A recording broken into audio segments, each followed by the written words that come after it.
scores of police officers armed with guns, tear smoke, and sniffer dogs to nab the notorious Mazibaba Ishmael Chokrongerwa at his farm in Nyabira. Mazibaba Ishmael's compound is home to more than 1,000 people who are believed to be members of his cult, most of whom are allegedly being abused, and according to court papers, he violated children's rights by denying them access to healthcare service and denying them formal education. Some allegations are that Mazibaba Ishmael has been promoting child labor, and also the other charge which is being laid on him in court is that he buried the deceased without burial order or notifying the law.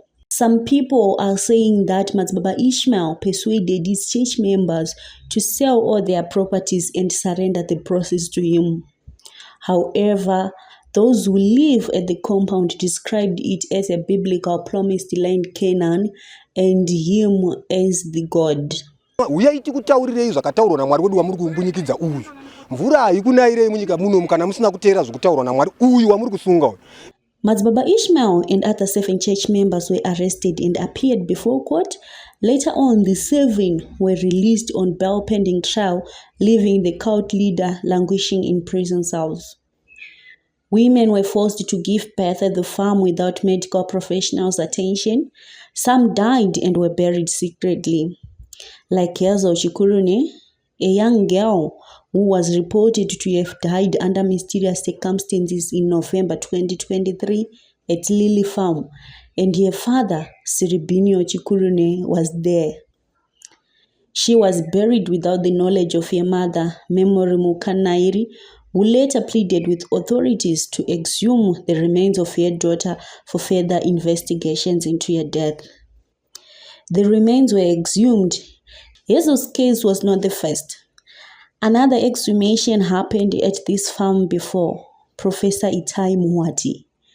It is believed that he was murdered after he had an altercation with Mazibaba Ishmael following his desire to leave the cult. This angered Mazibaba Ishmael. Professor Muwati's family members were not told that he had died. The post-mortem revealed that he was poisoned, and his clothes were found with blood stains after the exhumation. Another former church member, Ashley Karimasondo, later came out revealing more shoddy deals which happened at Lily Farm. She claimed her husband, Norman Mako, who was one of Ishmael's right-hand men, was also murdered after he saw goblins at the shrine. Now, the question in most people's minds: is Joanne Masowe Chishanu Apostolic Sect a Christian denomination or a cult? This is Yabudaba TV, Hakudima CV, Slay Media TV, and this spot and dream street in a zone and up a news in Daka wonder name of views. Slay Media TV, Mandi Chinjira ang my dreams. Slay, oh yeah, Slay Media. Slay, oh yeah, Slay Media. Slay, oh yeah, Slay Media. Slay, oh yeah, Slay Media. Kuchinja vision, Yamageto youth. Kuchinja life, Yamageto youth. Kutipa nzira semageto youth, kutipa gwara ramangwana rakanaka. Slay, oh yeah, Slay Media.